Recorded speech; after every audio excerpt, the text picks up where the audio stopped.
बिहार की राजनीति में इन दिनों चिराग पासवान एक बार फिर सुर्खियों में है। इसकी बड़ी वजह यह है कि उन्होंने आगामी 2025 विधानसभा चुनाव में खुद मैदान में उतरने का ऐलान कर दिया है।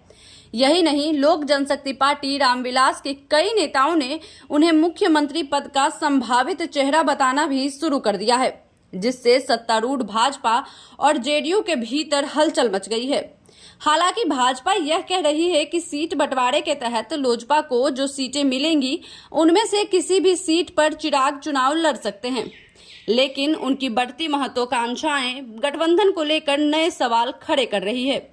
चिराग के हालिया बयानों ने तब और ज्यादा राजनीतिक तूल पकड़ लिया जब यह चर्चा तेज हो गई कि नीतीश कुमार 2025 के बाद फिर मुख्यमंत्री नहीं बनेंगे। उनके स्वास्थ्य को लेकर भी अटकलें लगाई जा रही हैं।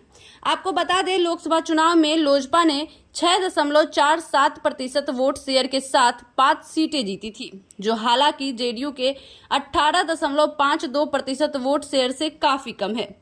लेकिन चिराग पासवान की राजनीतिक छवि अब सिर्फ पासवान समुदाय तक सीमित नहीं रह गई है। भाजपा के एक वरिष्ठ नेता ने माना कि चिराग में प्रदेश के व्यापक समुदायों तक स्वीकार्यता हासिल करने की क्षमता है।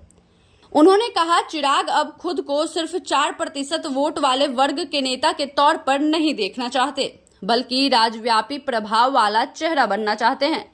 वहीं भाजपा के अंदर एक वर्ग यह मानता है कि पार्टी का केंद्रीय नेतृत्व बिहार में एक मजबूत चेहरा तैयार करने में असफल रहा और इसी कमजोरी का लाभ चिराग पासवान उठा रहे हैं। दिल्ली के एक भाजपा नेता के अनुसार पार्टी अभी नीतीश कुमार को ही चेहरा बनाए रखने के पक्ष में है, भले ही उनकी तबीयत को लेकर सवाल उठते रहें। उन्होंने कहा, उनका चेहरा अब भी वोट दिला सकता है, जब तक संभव है पार्टी उनके साथ ही जाएगी।